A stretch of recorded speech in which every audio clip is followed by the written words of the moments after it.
Namaste and welcome to this exciting new episode of Sathology Debunking Mythology. Sathology means science of truth or study of truth. Opposite of that is mythology, which means science or study of fake, lie, or imagination. Many times I hear, and nowadays the books are also changing in India as well as in USA, by the way. And we have been demanding, I don't think it is because of us, but it is because of the collective wisdom of many people who are asking. In America, the first chapter on Native American gods was released in the state of Minnesota. How did it start from Minnesota? I thought California will take a lead over there, but it started from Minnesota.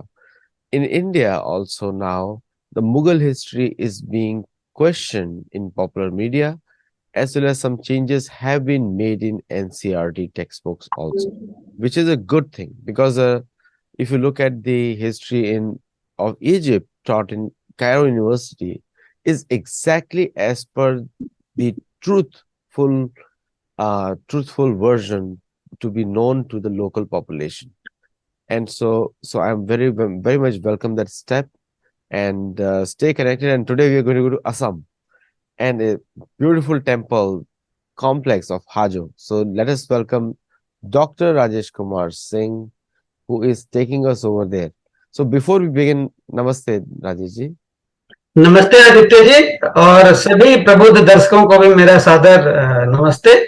आज मैं ये कार्यक्रम हिंदी में करूंगा जैसा कि हमने चर्चा किया है, और यदि आवश्यक होगा तो कभी अंग्रेजी भाषा का भी प्रयोग कर लेंगे।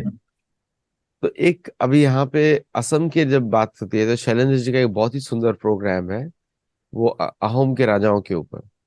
तो ये जो पंच तीर्थ है जो आप बता रहे हैं हाजो का, ये गुवाहाटी में है? नहीं, ये ब्रह्मपुत्र, जो लोग पूर्वोत्तर भारत में गए होंगे, जब आप एयरपोर्ट पहुंचते हैं तो आप ब्रह्मपुत्र के इस पार ही हैं तो गुवाहाटी पहुंच सकते हैं। इसको गुवाहाटी से बहुत दूर नहीं है, 30 किलोमीटर है मात्र, लेकिन ब्रह्मपुत्र को पार करना पड़ता है। जो महानद्य है, नदी नहीं कहेंगे, वो तो नद्य है, तो उसको पार करके और पार करने के कुछ किलोमीटर बाद वहां से 25-26 किलोमीटर पार ये स्थान है, और हम इसकी चर्चा करेंगे अभी। And those who do not know, Brahmaputra is the widest river in the world. सिर्फ भारत में नहीं है, दुनिया में। और ये पुरुष नदी है, इट्स ए मेल रिवर। ये ब्रह्मा का पुत्र है, ब्रह्मा जी का पुत्र है। और कितना 5 से 6 किलोमीटर का ब्रिज है उसका या 10 किलोमीटर का? वस्तुतः क्या है कि कई ब्रिज बन रहे हैं अब। पहले तो एक ही था, यहाँ पे सराय घाट के पास था, जो गुवाहाटी के पास है। और मैं अरुणाचल कई जगह गया तो मुझे याद है 2012 में मैं गया था, तो नदी को छोटी छोटी जो यूनिट्स है उनके विंटर में, जाड़े में, तो उसको समेत क्या बोर्ड पे गाड़ी के साथ गया और ब्रह्मपुत्र के तलहटी में 6-6 घंटे यात्रा की है कई स्थानों में पहुंचने के लिए। लेकिन अब कई स्थान पे कई जैसा आप कह रहे हैं, कहीं 5 किलोमीटर, कहीं उससे भी ज्यादा चौड़े पुल बनाए गए हैं। क्योंकि मैं इनॉग्रेशन देख रहा था, मोदी जी के इनॉग्रेशन, तो एटलीस्ट 2 मुझे दिखे ब्रह्मपुत्र के ऊपर, 2 इनॉग्रेशन देखे, तो मैं सोच रहा था शायद 2 नए ब्रिज होंगे ये। हाँ नहीं, ये वाला ब्रिज तो पहले से है जिस स्थान की मैं बात कर रहा हूँ। तो जो दर्शक भविष्य में असम जाएं तो क्या होता है कि वो कामाख्या देवी जिनका कि प्रसाद लेना ही चाहिए वहां तो चले जाते हैं, लेकिन उनको शायद असम के इतिहास और पौराणिक और महात्म के बारे में पता न होने के कारण बहुत दूर नहीं है, 30 किलोमीटर, वो वहां नहीं जा पाते और वो इन सब सांस्कृतिक विरासत से वंचित रह जाते हैं। तो चलिए इस जर्नी पे शुरू करते हैं, हाजो के मंदिरों पे चलते हैं आज आपके साथ।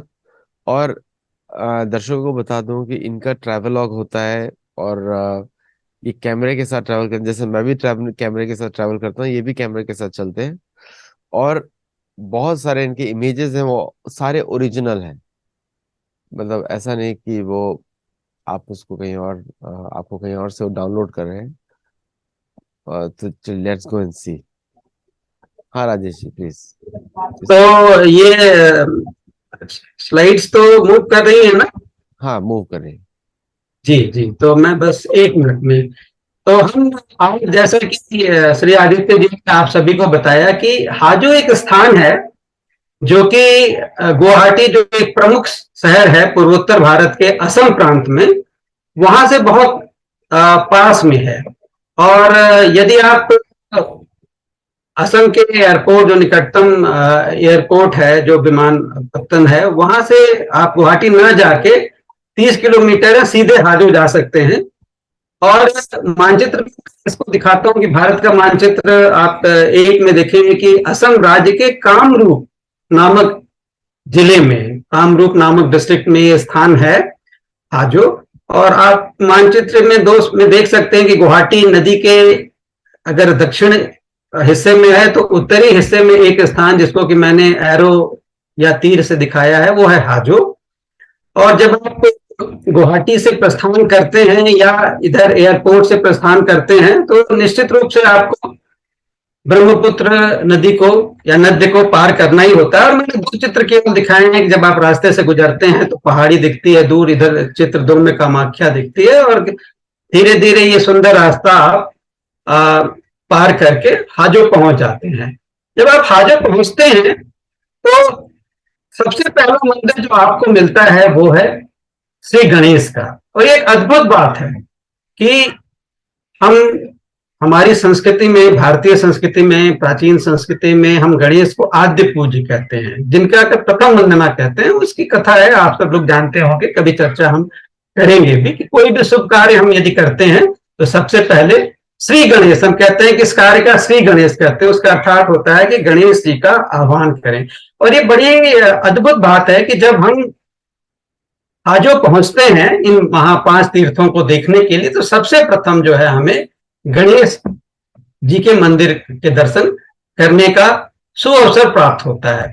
चित्र 1 में देखेंगे कि हम इसको मंदिर का प्राकार दिख रहा है, शिखर दिख रहा है और पीछे शिला है। ये मंदिर बड़ा अद्भुत है।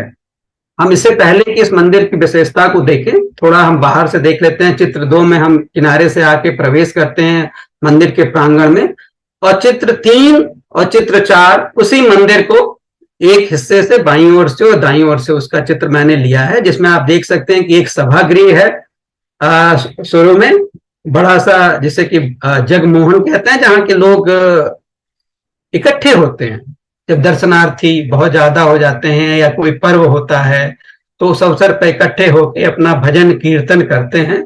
और उसके बाद एक छोटा सा जो गर्भगृह जो सबसे अंत में, जिसमें कि देवता स्थान करते हैं, उसको और जगमोहन को एक छोटा कक्ष या 2 कक्ष जोड़ते हैं, जिसे अंतराल या मंडप कहते हैं।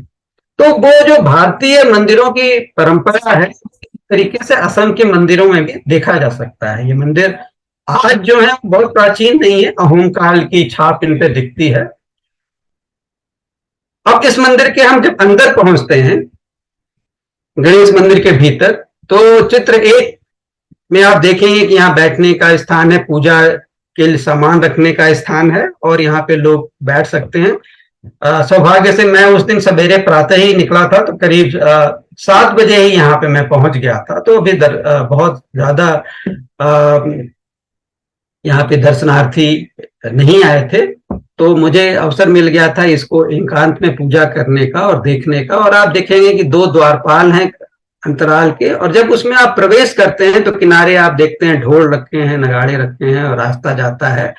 और गर्भगृह में जब पहुंचते हैं तो चित्र 4 जो है वो गर्भगृह दिखाता है। और ये अद्भुत मंदिर है, असम के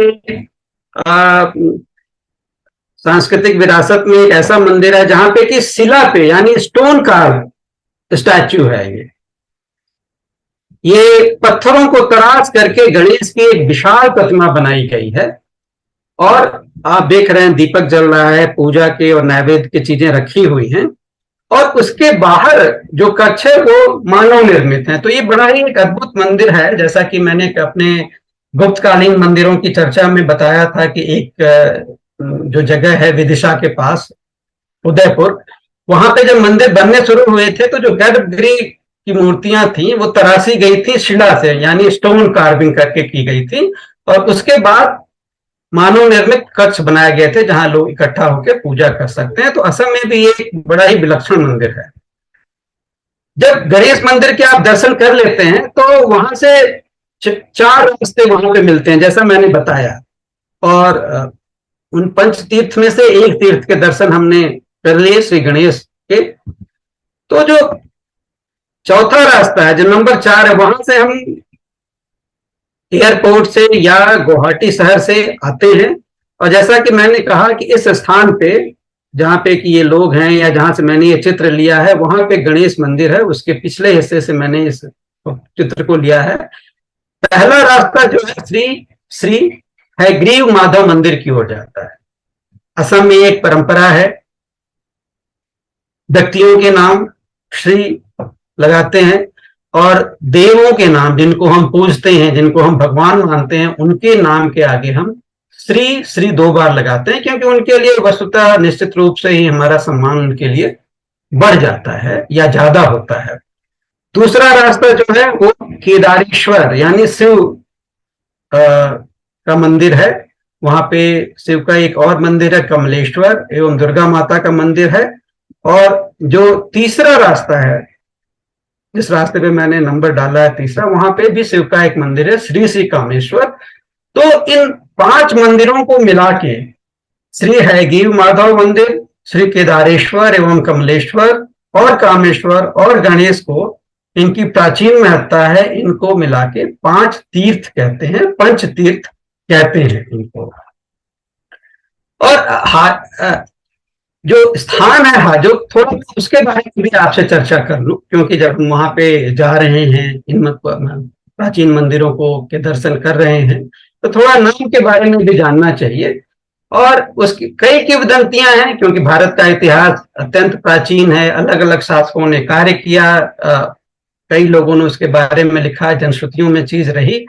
तो जो मुझे सबसे ज्यादा पुष्ट जो लगा, मैं वो आपके साथ यहाँ पे शेयर करता हूँ। एक ये कहते हैं कि हाजो जो है वो बोड़ो एक प्रजाति है, जो अभी भी काफी संख्या में है असम में कई जातियां हैं, उनमें से एक हाजो है, एक बोडो है। ये शब्द जो है हाजो है, तो एक राजा हाजो होते थे 15वीं शताब्दी के करीब। तो उनके पुत्र नहीं थे, 2 पुत्रियां थी, जिनका नाम था हीरा और जीरा। उन्होंने 2 भाई जो थे, उनकी पुत्री का विवाह किया। इन दोनों पत्नियों का एक हरिया मंडल नाम के राजकुमार थे, और हीरा से विश्व सिंह नामक राजकुमार का जन्म हुआ, और जीरा से शिव सिंह। और विश्व सिंह ही जाके राज्य का स्थापना किया 1485 में, मतलब स्थापना किया। राजा हाजो के नाम पे ये नगर था, उसको उन्होंने विरासत में लिया और उसको सुदृढ़ किया। और फिर राजा विश्व सिंह के ही पुत्र हुए नर नारायण और शुक्लध्वज चीला राय। और फिर कोच राजा रघुदेव नारायण, कोच बिहार बगल में ही है। असम जो असम की भूभौतिकीय स्थिति को जानते होंगे, वो जानते होंगे कोच बिहार बगल में है, जिसे वेस्ट बंगाल आज हम कहते हैं, नॉर्थ वेस्ट बंगाल जो है उस हिस्से में। तो रघुदेव नारायण ने काफी एक अच्छे राजा हुए वहां पे। उसके बाद आक्रांताओं का आक्रमण हुआ, तो इस स्थान पे तोड़फोड़ भी हुआ। और फिर इसको एक अहोम राजा, जिनके जो कि काफी साल राज्य किए, जिनके बारे में हम चर्चा करेंगे बाद में अगले कुछ वार्ताओं में। तो गदाधर नाम के राजा, अहोम राजा ने 1687 में पुनः इन मंदिरों का जीर्णोद्धार कराया और इनको पुनर्स्थापित किया। तो अब हम 1 नंबर रास्ते से, जो यहाँ का सबसे प्रमुख मंदिर है, मान्यता प्राप्त मंदिर है, उसे वहां चलेंगे। वो है श्री श्री हयग्रीव माधव मंदिर। तो आप चित्र 1 में देखेंगे कि रास्ते काफी बड़ा प्रांगण है और वहां पे आप जा सकते हैं। और मैं सवेरे सवेरे पहुंच गया था, तो चित्र 2 में देखेंगे वहां जो पूजा की दुकानें वो सारी नहीं खुली थी, 1-2 लोग बस वहां पे थे, सवेरा ही था। और चित्र 3 में आपको जो उसका मुख्य द्वार है, वहां से आप चलना शुरू करते हैं। और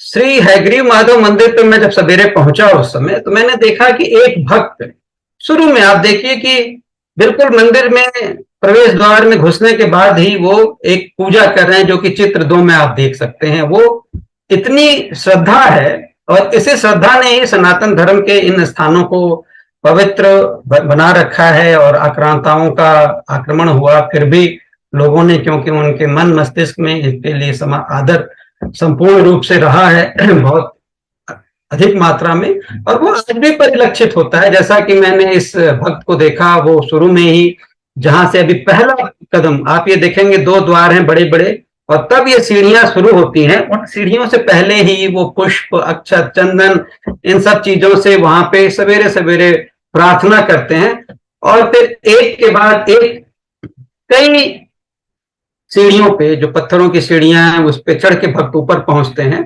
और जब मैं ऊपर पहुंचा तो चित्र 3 आप जो देखेंगे, वहां से जब हम वापस देखते हैं, आप बीच बीच में भी देख सकते हैं, तो भयंकर दृश्य दिखता है, एक दैवी रूप दिखता है, क्योंकि हम काफी ऊंचाई पे पहुंच जाते हैं। और वहां पे पीछे एक सरोवर भी है, उसकी चर्चा मैं अभी करूंगा लौटते वक्त इस मंदिर से यहाँ पे। और ये प्रवेश द्वार आप देखेंगे कि इस प्रवेश द्वार से हम मंदिर के प्रांगण में प्रवेश करते हैं, और इस जिस स्थान पे ये स्थित है उसको मणिकूट पहाड़ी कहते हैं। It is known as Manikut hill. मणि होता है, एक जेम होता है बहुत महत्वपूर्ण, और कूट मतलब ऊंचाई पे, तो ये मणि के समान वो स्थान है, महत्वपूर्ण है। और जब आप चित्र संख्या 1 के जब मंदिर के प्रांगण में जाते ही हैं, तो एक 2 तरीके से मंदिर के गर्भगृह में प्रवेश कर सकते हैं पूजा के लिए। एक है साइड से, जो कि गेट के बिल्कुल सामने है। जब आप इस गेट से, जो कि चित्र संख्या 4 में यहां दिख रहा है, यहां से घुसते ही हैं, तो ठीक उसके सामने ही आपको यहां पे जो इस स्लाइड में चित्र 1 है, उस गेट में आप घुस सकते हैं। या आप परिसर में थोड़ा घूम के जो जगमोहन है, यानी जो भक्तों के इकट्ठा होने का स्थान है, वहां से भी आप घुस सकते हैं। और जब आप प्रवेश करते हैं तो चित्र 3 और चित्र 4 ये दिखाते हैं कि एक बार हम चित्र 3 में जिस जगमोहन से घुसते हैं उस ओर के दर्शन हो रहे हैं, और चित्र 4 में गर्भगृह की ओर हमारे दर्शन होते हैं। और चित्र 5 में मैंने एक विशेष अनुमति से पुजारियों से वहां से, जो वहां पे विग्रह रखे हैं, आइडल्स, विग्रह मीन्स आइडल्स, जो 5 रखे हुए हैं वहां पे, यदि आप इसको गणना करें 1 2 3 4 5, अभी एक विशेष मंदिर है। और आपने नाम भी ये सुना होगा कि हयग्रीव माधव मंदिर। माधव कहते हैं विष्णु को, मां मतलब लक्ष्मी, धव मीन्स वर, तो श्री लक्ष्मी के पति जो हैं या स्वामी जो हैं या हस्बैंड जिसे कहते हैं, वो श्री विष्णु हैं। और उन्होंने हयग्रीव का रूप धारण किया था। तो क्यों किया था हयग्रीव का रूप धारण? इसके लिए हमारे पुराणों में अनेक पुराण, जैसे मार्कंडेय पुराण है, कालिका पुराण है जो कि असम में ही रचना की गई, विष्णु पुराण है, फिर एक ग्रंथ है योगिनी तंत्र। तो इन सब में ये चर्चा है कि श्री विष्णु ने वेदों की रक्षा के लिए, जो 4 वेद हैं, आप सब जानते होंगे, हमारे प्राचीनतम ग्रंथ जो हमें विष्णु ने ब्रह्मा जी को दिए, दैवी ग्रंथ जो हैं, उनको एक असुर हयग्रीव ने चुराने की कोशिश की, चुरा ही लिया था।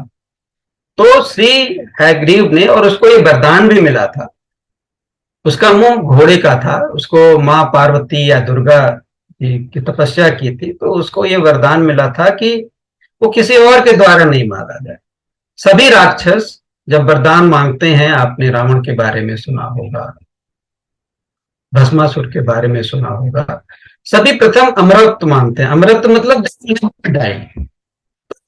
सृष्टि का विधान ये है कि जो भी यहाँ पे जन्म लेता है उसे मृत्यु प्राप्त होती ही है, उसे ये शरीर त्यागना ही होता है। तो सभी देव पहले ये समझाते हैं इन असुरों को कि आपको मृत्यु नहीं प्राप्त हो सकता, आप कोई और वरदान। तो उसने ये वरदान मांगा कि मुझे मेरे जैसा ही कोई व्यक्ति मारे, जिसका जो हयग्रीव ही हो, जिसका चेहरा हयग्रीव जैसा हो। और ये सोचकर उसने किया कि भाई मैं ही तो एक मात्र हयग्रीव के रूप में जन्म लिया हूं, कोई और जन्म लेगा नहीं, तो कोई मुझे मार सकता नहीं। तो देवी ने उसको कहा तथास्तु, वैसा ही हो, तुम्हारी इच्छा पूर्ण हो, जब ये इच्छा पूर्ण हो गई तो उसको अहंकार हो गया, जैसा कि स्वाभाविक होता है मनुष्य को जो ही सरलता से शक्ति मिल जाती है तो और जो उस शक्ति का दुरुपयोग करने की आकांक्षा रखता है तो वो सबको सताने लगा। उसने सोचा ये चारों वेद ब्रह्मा के पास क्यों रहेंगे, मैं इनको रखता हूं। उसने उनको चुरा लिया। देवताओं ने फिर स्तुति की, क्योंकि विष्णु जो है वो रक्षा करते हैं, रिजर्वर हैं सृष्टि के। तो फिर विष्णु ने हयग्रीव का ही रूप, मतलब घोड़े का ही रूप धारण किया और फिर उससे युद्ध करके उसका वध करके चारों वेदों को वापस लिया। तो ये है मान्यता इस मंदिर का, ये कथा है। हयग्रीव के मंदिर दक्षिण भारत में भी मिलते हैं, तमिलनाडु में, आंध्र में आपको मिलेंगे, लेकिन देश के पूर्वी हिस्से में या उत्तरी हिस्से में ये एक प्राचीन और बहुत ही प्रमुख मंदिर है। और यहाँ पे जो 5 मूर्तियां आपको गर्भगृह में दिख रही हैं, उनमें श्री हयग्रीव माधव, श्री कृष्ण, गरुड़, इन सब की मूर्तियां हैं। और ये चलंता मूर्तियां, चलंता मीन्स मूवेबल। जब कभी यहाँ पे उत्सव होता है तो उत्सवों में कुछ मूर्तियां बाहर ले जाके जनता को भी दिखाई जाती है। तो ये है इस मंदिर का महात्म्य। और फिर हम जब इस मंदिर की परिदक्षिणा करते हैं, हमारे शास्त्रों में, हमारी परंपराओं में ये है कि हम मंदिर का अंदर से गर्भगृह के चारों ओर यदि रास्ता है, पूजा के बाद उसकी परिक्रमा करते हैं, which we call circumambulation in English. We take round circular path, we move around it. तो हम बाहर से इसकी परिक्रमा करते हैं और इस स्थान से हमने प्रवेश किया था मैंने, और मैं बाहर आया। अब जब हम इसका एक एंटी क्लॉकवाइज, घड़ी की विपरीत दिशा में जब हम घूमते हैं तो चित्र 1 में के बाद हम चित्र 2 में, जहां से भी आप प्रवेश कर सकते हैं, वहां पहुंचते हैं। और फिर आप जब पूरे मंदिर की परिक्रमा करके जब आप देखते हैं चित्र 3 और चित्र 4 में कि मंदिर के बाहरी दीवारों पे जो गर्भगृह है उस पे कुछ बहुत ही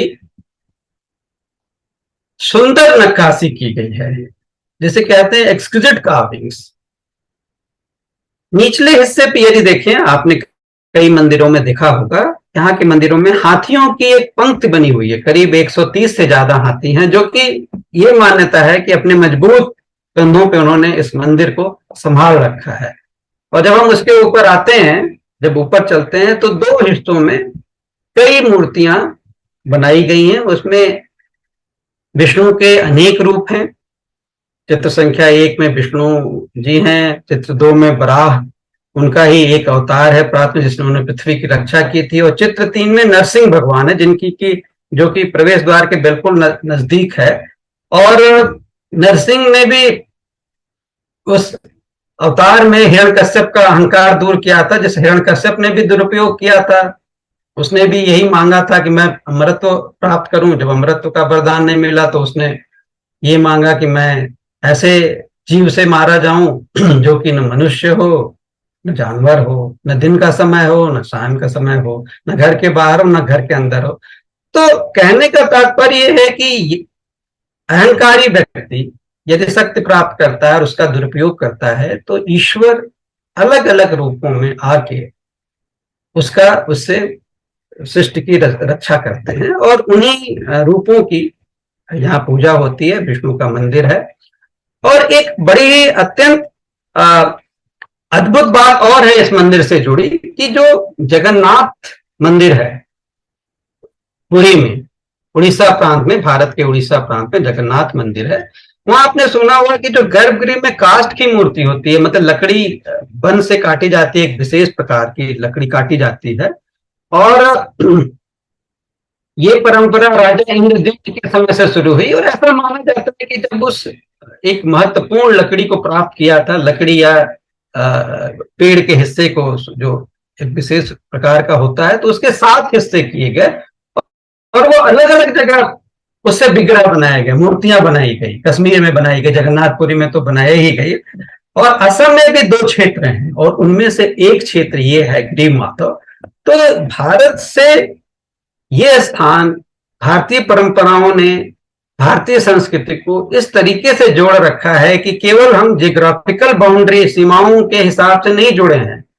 यदि हम आप जो कि विष्णु को मानते हैं, दक्षिण में जाएं, उत्तर में जाएं, या असम के इस मंदिर में आए, तो खुद ब खुद हम उससे जुड़ जाते हैं। तो इन्हीं मंदिरों ने, इन्हीं परंपराओं ने, इन्हीं कथाओं ने भारत के सनातन संस्कृति को बड़े ही अच्छे तरीके से बचा कर रखा है, जो कि लोगों के मनो मस्तिष्क और कथाओं में व्याप्त है।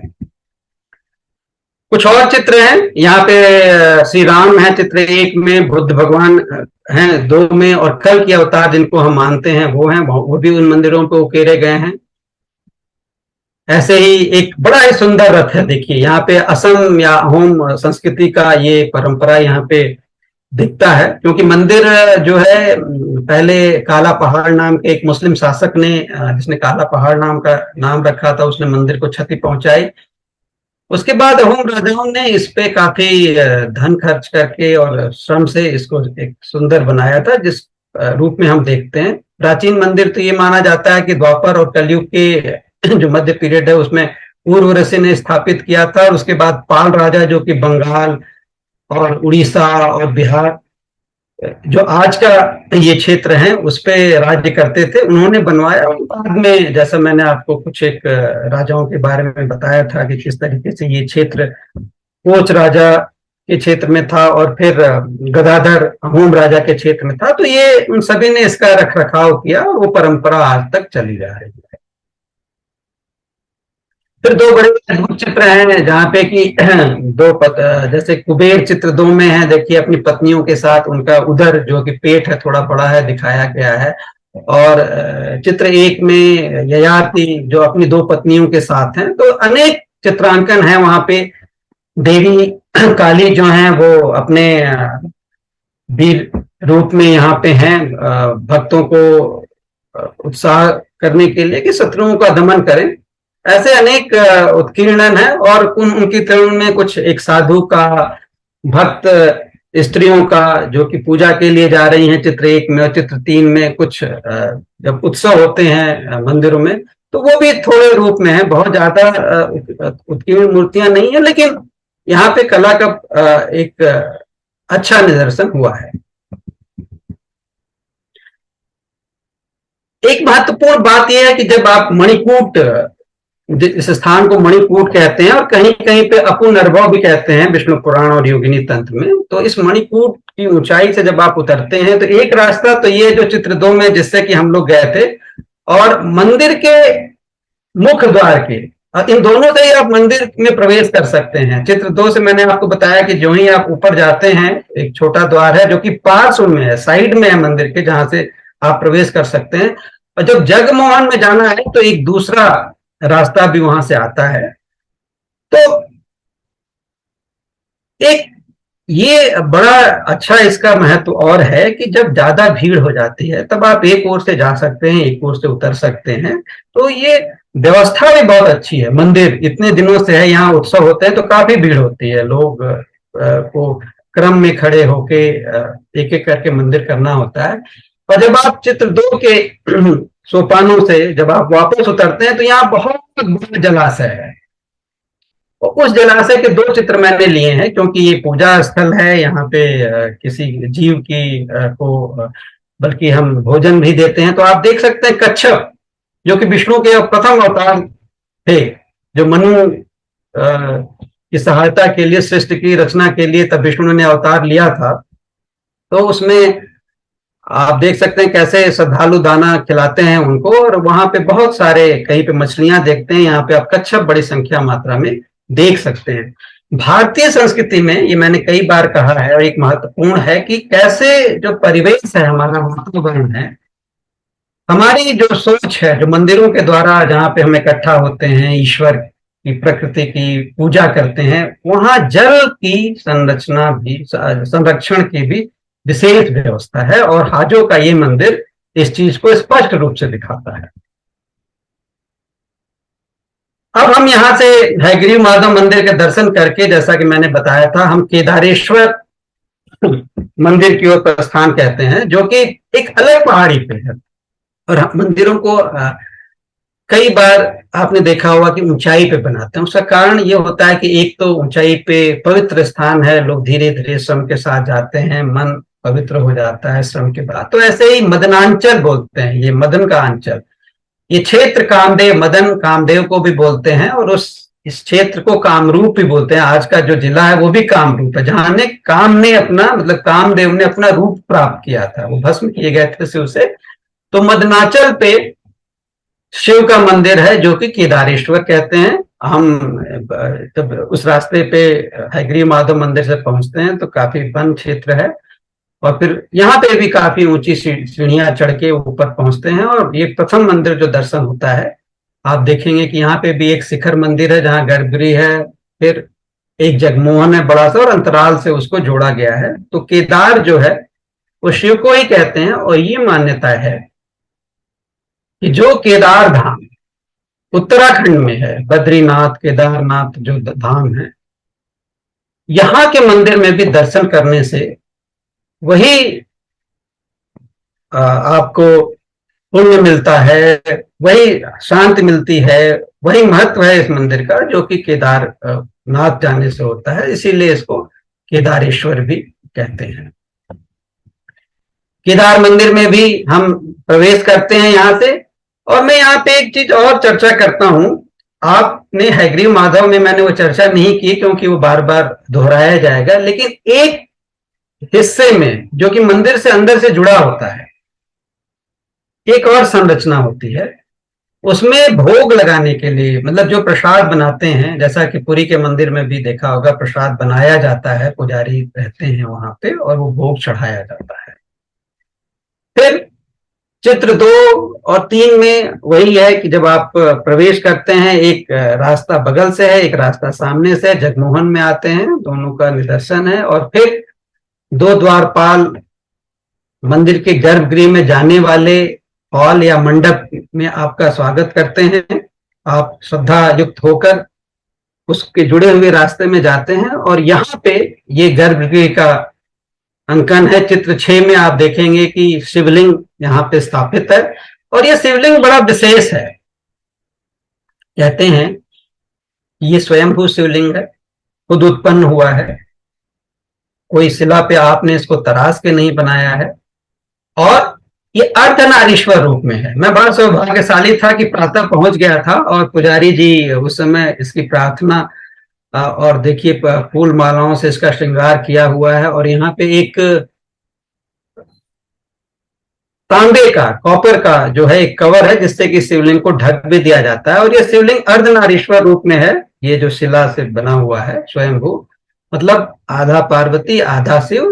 कहने का तात्पर्य है कि शिव संपूर्ण है, प्रकृति और पुरुष दोनों के समागम से ही ये सृष्टि चलती है, और जो ब्रह्म है जो कि सर्वशक्तिमान है, वो यहाँ पे अर्धनारीश्वर रूप में अपने को दर्शित करते हैं।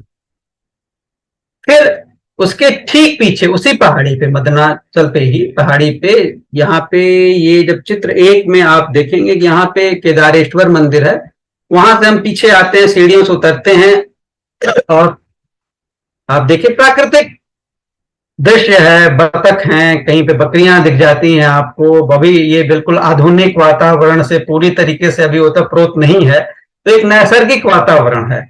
और चित्र 4 में आप देखेंगे कि एक सरोवर है, और वहां पे जो कमलेश्वर मंदिर है, जिसे हम कमल के ईश्वर, यहाँ पे कमल काफी होते थे, अभी तो नहीं था इस सरोवर में, और उनसे शिव की अर्चना की जाती है।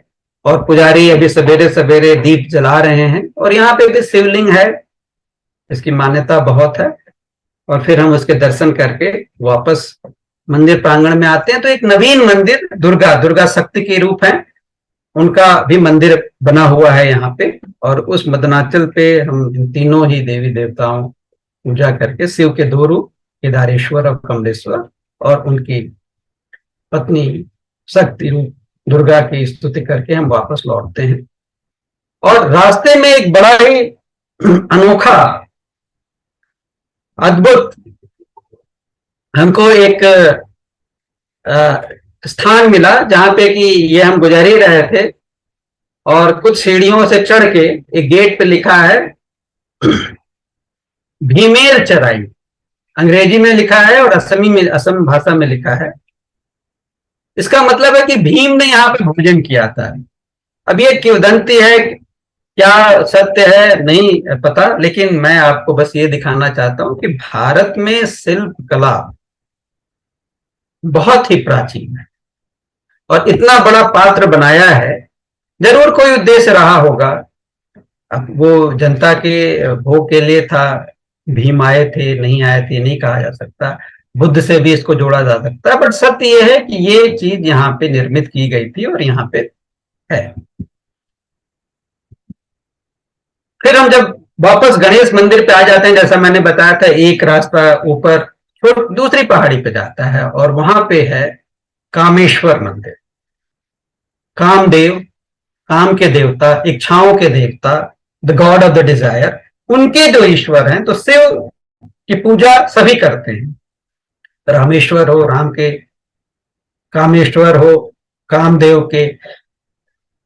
ऐसे ही अभी मैं सीता बनी गया था नैनीताल में, तो वहां सीतेश्वर हैं, तो शिव के, तो शिव हर जगह है, पत्थर पत्थर में है, कण कण में है, तो उनका नाम उसी हिसाब से जो भक्त है उसके नाम पे रहता है। यहाँ भी मंदिर उसी तरीके से, थोड़ी ऊंचाई से हम चढ़ते हैं और फिर एक जगमोहन है, और फिर जब प्रवेश अंदर करते हैं जगमोहन से, तो अंदर मंदिर के प्रवेश करते हैं और एक बड़ा ही अच्छा सा शांत स्थान पे, पहाड़ी पे ये मंदिर है, जहां पे कि शिवलिंग यहाँ पे देखिए तांबे के कवच से ढका हुआ है और उसकी दीवारों पे भी कुछ मूर्तियां हैं, उतनी सुंदर नहीं है, समय के उससे वो थोड़ी क्षीण हो गई हैं, जैसा कि हयग्रीव माधव मंदिर में था।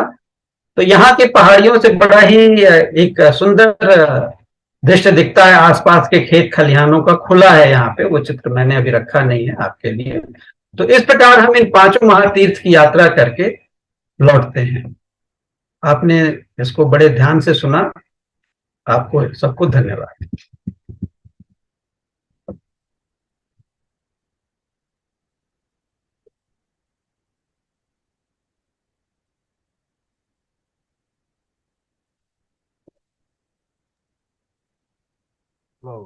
Sorry about that. एक्चुअली मैं अनम्यूट कर रहा था अपने आप को, अनम्यूट नहीं हो पाया मेरा। सो राजेश जी, एक क्वेश्चन मेरा आता है कि जी, आपने मंदिर में, आपने इसका महाभारत से कनेक्शन चेक किया? इस मंदिर का महाभारत से क्या कनेक्शन है? देखिए महाभारत से कनेक्शन केवल महाभारत से मैं नहीं कहूंगा, लेकिन जो मदन की कथा है, हाँ। मदन मतलब कामदेव, जब शिव घोर तपस्या में थे, वो सृष्टि में उनकी कोई रुचि नहीं थे, तो ब्रह्मा विष्णु का ये प्रयास था कि वो जो हिमवान की पुत्री हैं पार्वती, क्योंकि जब दक्ष के यज्ञ में वो प्रवेश कर गई थी, सती उनका नाम था, दक्ष की पुत्री का, तो उसके बाद शिव को तो वैराग्य हो गया था, तो वो घोर तपस्या में थे, लेकिन शिव के बिना सृष्टि तो चलेगी नहीं। शिव तो सबके प्राण प्राण में है, हर कण कण में, तो ये बड़ी चिंता की बात थी। तो जो मदन ने, मतलब कामदेव और रति ने जो प्रयास किया था अनुराग लाने का शिव को, तो वो भस्म हो गए थे। यही यही वो क्षेत्र है कामरूप, इसलिए आज भी इस जिले का नाम कामरूप है। वो तो एक जिला है मान लीजिए, लेकिन ये जो पूरा क्षेत्र है, यहीं पे कामदेव ने, जब रति ने विलाप किया, जिसकी की चर्चा महाभारत में भी है, कालिदास ने भी उस पर कुमार संभव ग्रंथ लिखा है, तो उस तरीके से वो कथाएं हैं। तो यहीं पे आके कामदेव ने जब रति के जो वरदान दिया था, तो श्री कृष्ण के पौत्र अनिरुद्ध के रूप में यहाँ पे जन्म लिया था। और वो कथा मैं आपको शोणितपुर में जब जाऊंगा, अभी मंदिरों पे एक एक करके जाएंगे, तो वो कथा थोड़ा विस्तार में मैं सुनाऊंगा। तो इस क्षेत्र का ही नाम कामरूप है, जहां पे कामदेव ने रूप धारण किया, और वो शिव का भक्त था कामदेव सभी। तो ये शिव के अनेक रूप हैं यहाँ पे। एक्चुअली अगर और आप हयग्रीव माधव की कथा तो महाभारत में ही है, पुराणों में भी है, महाभारत में भी है, तो उस हिसाब से भी इसका जुड़ाव। नहीं, वो तो कहानी जो है महाभारत में, हरिवंश पुराण में उसका डिस्क्रिप्शन है, किस तरह जी भगवान कृष्ण ने 12 वर्ष तपस्या की है। प्रद्युम्न उनके पुत्र, प्रद्युम्न, हाँ, प्रद्युम्न पौत्र हो गया अनिरुद्ध, ठीक है, प्रद्युम्न प्रद्युम्न रहे, ठीक प्रद्युम्न है। के लिए तो उसके पहले दग्ध हो चुके थे कामदेव शिव जी के द्वारा। तो प्रद्युम्न की प्राप्ति 12 वर्ष के लिए कृष्ण ने तपस्या की। ये हरिवंश पुराण का वर्णन है, लोग पढ़ सकते हैं, उसको देख सकते हैं। और हरिवंश उस पुराण में ये भी लिखा हुआ है कि जो उसके बाद महादेव का और कृष्ण का संवाद है वो बड़ा अद्भुत है, वो जबरदस्त है एकदम। और उसको लोग पढ़ के देख सकते हैं किस तरह कृष्ण भगवान महादेव की भी स्तुति कर रहे हैं। और लोगों को शायद ज्ञान ना हो, लेकिन विष्णु के सहस्त्र नाम है और शिव जी के भी सहस्त्र नाम है, दोनों के सहस्त्र नाम है। और शिव जी के सहस्त्र नाम जो है मार्कंडेय ऋषि बता रहे हैं, और विष्णु के सहस्त्र नाम भीष्म देव ने बताए थे। 2 बार उसका वर्णन है, 2 बार है।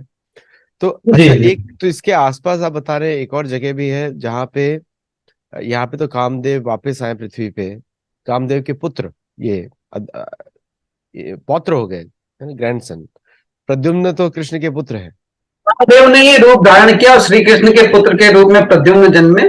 और हाँ फिर एक और कथा है, तेजपुर, वो जहाँ पे कि बाणासुर की जो नगरी थी, जो अनिरुद्ध हाँ जो प्रद्युम्न के पुत्र हुए, उनको उषा ले जाती है और उनकी प्रेम कथा, और फिर बाणासुर और कृष्ण में युद्ध होता है। और क्योंकि शिव ने बाणासुर को अभय दान दिया है और कहा कि हमेशा साथ रहूंगा, तो शिव अंततः शिव और बाणासुर में युद्ध होता है। तो वो कथा थोड़ी विस्तार में मैं उस क्षेत्र में जाऊंगा तो दिखाऊंगा आपको। तो मेरा इस, ये कहना है आदित्य जी हाँ कि ये परंपराएं सदियों से रही है, लेकिन हम अनभिज्ञ रहे।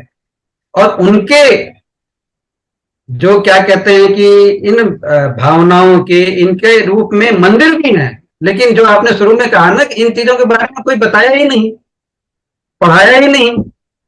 आप गुवाहाटी जाएंगे तो ठीक है, कामाख्या देवी तो उनकी तो महत्ता ही बहुत है। बट अभी मदन कामदेव के मंदिर के बारे में बात करूंगा। वशिष्ठ आश्रम है वहां पे, गुवाहाटी से 12 किलोमीटर, मतलब गुवाहाटी में ही है, गुवाहाटी तो क्षेत्र है। फिर तेजपुर की बात की, और जब हम जोरहाट से सागर जाएंगे तो अहोम राजाओं के बहुत सारे मंदिर हैं, उनकी चर्चा विस्तार में करेंगे। तो और ऐसा नहीं है कि ये है ही नहीं है, मतलब हमने तो इसको अपने इतिहास में जगह ही नहीं दिया, अपने मानस पटल से ऐसे हटा दिया जैसे कि ये तो क्षेत्र ही नहीं है। नहीं, और ये हटाया वर्षों गया से है, खड़े हुए हैं। हटाया गया है, हटाया गया है, हटाया नहीं, हटाया गया है। जो भी हो, मतलब मेरा ये कहना है कि ये हमारी जिम्मेदारी हो जाती है हम सब की, कि जो जिन इन मंदिरों, ये मंदिर हैं तो लोग जाते हैं, लोग जाते हैं, वो भावनाएं, मैंने तो कुछ देखा, आप जाएंगे कुछ और देखेंगे, लोग कैसे पूजा कर रहे हैं, वहां मैंने बात की किस तरीके, और इन मंदिरों के आसपास लोग कैसे रहते हैं, किस तरीके से उन प्राकृतिक चीजों का अभी भी प्रयोग कर रहे हैं, जिसे हम सस्टेनेबल डेवलपमेंट कहते हैं, कि जो हमेशा सतत चलता रहे। वो तो यहाँ पे दिखता है ना, जल के साथ और प्रकृति के साथ कैसे रहते हैं। मैं सभी दर्शकों को बोलूंगा कि अगर आप जो भी मंदिर जाएं और उसका महाभारत कालीन इतिहास भी ढूंढें, क्योंकि उसमें क्या होगा कि आप हमको अगर क्लिपिंग्स भेजेंगे तो हम उसको अपने वीडियोस पे चलाएंगे, सतौले चैनल पे चलाएंगे। तो आप सब लोग भेज सकते हैं, टेलीग्राम चैनल पे भेज सकते हैं, क्योंकि वहां से डाउनलोड करना बड़ा आसान होता है। तो आप वहाँ पे हमारे टेलीग्राम चैनल है सतोलॉजी कोर्सेज, उधर पे आप हम लोग को डाउनलोड दे भेज सकते हैं। अच्छा, मुझे एक बात बताइए राजेश जी, और मैं तो राजेश जी का बहुत धन्यवाद करूंगा कि उन्होंने अपने कैमरे के जरिए से हम सबको इस मंदिर के दर्शन कराए आज। एक मुझे बताइए कि इसका महाभारत से आपने क्या कनेक्शन ढूंढा है इसका? महाभारत में वो कथा वर्णित है। अब महाभारत में थोड़ा विस्तार से पढ़ूंगा, अभी आपके सौजन्य से मैं रामायण पढ़ रहा हूँ संस्कृति। तो महाभारत में ये कथा वर्णित है हयग्रीव की भी और मदन कामदेव की भी। तो क्या है कि महाभारत काल से पहले ही घटनाएं हुई। हाँ, जो वेद को बहुत चुराने की कथा है हयग्रीव माधव की, ये तो सृष्टि के शुरुआत सृष्टि में ही के है। पहले मनु की चार बात है। कथा कुछ ऐसी है कि चार बालक थे वेद, मतलब हमने तो सबको जीव माना है ना। करेक्ट। तो चार बालक ज्ञान स्वरूप थे, तो खेल रहे थे, ब्रह्मा ने कहा था इसी जगह रहो। तो हयग्रीव जो राक्षस है, वो तो अहंकार में था कि अब मेरा तो कुछ होना नहीं, मैं इनको भी चुरा ले जाऊं। तो उन बालकों को फुसला लेता है, हाँ कहता है कि यार तुम सबों को तो यही एक परिसर में बांध दिया है, तुम तो ज्ञान हो, चलो मेरे साथ में, तुमको हर विस्तार से ले जाऊंगा। और एक अंधकार के उसमें रखता है, मतलब सही प्रयोग नहीं करता है। तो ये कथा सृष्टि के पहले की हमारी संस्कृति में तो वस्तुतः ये महाभारत में तो महाभारत तो विशाल कथाओं का सागर है, तो उसमें इसकी चर्चा कई जगह हुई है, बिल्कुल स्पष्ट रूप से भी मैं नहीं बता पाऊंगा। नहीं नहीं, मैं मंदिर का पूछ रहा था कि मंदिर का आपको पांचों पांडव से कनेक्शन दिखा, क्योंकि द्वापर युग में बहुत सारे मंदिर वापस स्थापित किए गए योग पद्धति के द्वारा, ताकि लोग भूले ना, ये सब जगह लोग भूले ना। तो भारत में जितने भी मंदिर देखते हैं, प्राचीन मंदिर हैं जो, और या फिर तो तोड़ भी दिए गए, वो सारे मंदिर महाभारत कालीन समय में उनको वापस डॉक्यूमेंट किया था वेद व्यास जी ने। और ये दिशा इसलिए भी इम्पोर्टेंट है कि कैलाश से पूर्वी दिशा के हिमालय में, या मतलब मिथिला के जो उत्तरी दिशा में हिमालय है उसके भी पूर्वी दिशा हिमालय में एक जगह ऐसी है जहाँ पे पांडव भगवान व्यासदेव ने अपने पांचों शिष्यों को शिक्षा दी है। वो जगह इंपॉर्टेंट है। तो इसका प्राग ज्योतिषपुर से क्या कनेक्शन है वो भी ढूंढना पड़ेगा। और दूसरा कि वो जो व्यासदेव की जो जगह है जहाँ पे उन्होंने अपने जो पांचों शिष्य हैं जिन्होंने वेद को लिखा और पढ़ाया, यशोदेव गोस्वामी उसमें इंक्लूडेड है पांचवे। और यशोदेव गोस्वामी ने वेद नहीं लिखे, लेकिन उन्होंने भागवत पुराण के माध्यम से अपने पिता से जो सीखा उन्होंने वो सबको सुनाया। तो वो जगह इसके नॉर्थ में कहीं पे होगा, क्योंकि मेरे हिसाब से वहीं पे होना चाहिए, क्योंकि वो जगह इंपॉर्टेंट है हमारे लिए, क्योंकि वो वहां पे हम लोग वेदों का मंदिर बनवा सकते हैं गवर्नमेंट को बोल के। क्योंकि बहुत जगह, जैसे आपने एक बड़ा अच्छा सुंदर सा लाइन बोला और मैं उस पर बोलूंगा, आपने जस्ट बताया कि हवा से कुछ आता नहीं है आपको, मतलब लाइफ कम्स फ्रॉम लाइफ। और वेद के पीछे भी विष्णु है, विष्णु का ही, उसके बाद ब्रह्मा जी का मुख है, और फिर उसके बाद तो ब्रह्मा जी की वजह से वेद इधर पहुंचे हैं। तो तो जो एक एक जो मानसिकता बन गई है, अव्यक्तवाद से अव्यक्तवाद आया, ये बहुत ही भयंकर मानसिकता है। इसका मतलब ये हो गया कि मैं और आप बात कर रहे हैं, लेकिन आदित्य और राजेश जी जो एग्जिस्ट ही नहीं करते, ये तो एनर्जी है।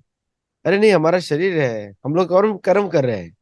तो अपनी जो इच्छा से हम लोग कर्म कर रहे हैं, अपनी इच्छा से, स्वेच्छा से।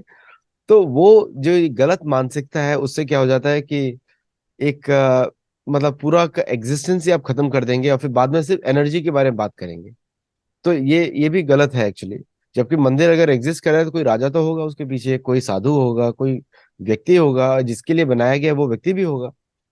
आदित्य जी, पूरी प्रकृति मैनिफेस्ट करती है। प्रकृति ने इतने रूप बनाए हैं, तो मानव जो उस प्रकृति से आया क्यों नहीं उन रूपों की स्तुति करेगा और खुद सृजन करेगा। हमारी संस्कृति तो यही कहती है ना कि जितनी विविधता है सब हम उसके रूप है, वो हमारा ही रूप है, तो हम उससे मिले जुले हैं। बिल्कुल, जैसे कि कॉटन शर्ट और कॉटन बॉल, दोनों शर्ट कॉटन ही है, लेकिन एक किसी ने बनाया है और दूसरा मैनिफेस्ट हुआ है। तो रॉ मटेरियल को, अगर आप मेन मटेरियल को रॉ मटेरियल बना देंगे तो कैसे काम चलेगा? तो जीवंतता ही खत्म हो जाएगी, जीवंतता ही खत्म हो जाएगी। बहुत बहुत धन्यवाद राजेश जी। और दर्शकों का भी देखिएगा, ये पूरा सीरीज हिंदी में आने वाला है। और आप लोगों को सबको बता दूं, एक सबके प्रयास से अमेरिका में भी अमेरिकन हिंदी सोसाइटी है, बहुत अच्छा कार्य कर रही है। और बहुत सारे अमेरिकन भी हिंदी सीखना भी शुरू कर दिया उन्होंने, मुझे लगता है, क्योंकि इंग्लिश एक ऐसा लैंग्वेज है, इंक्लूडिंग मैं अभी देख रहा था, हिस्ट्री देख रहा था, कि Shakespeare was also a conspiracy. नाम कर, वो व्यक्ति नाम का कोई एग्जिस्ट ही नहीं हुआ।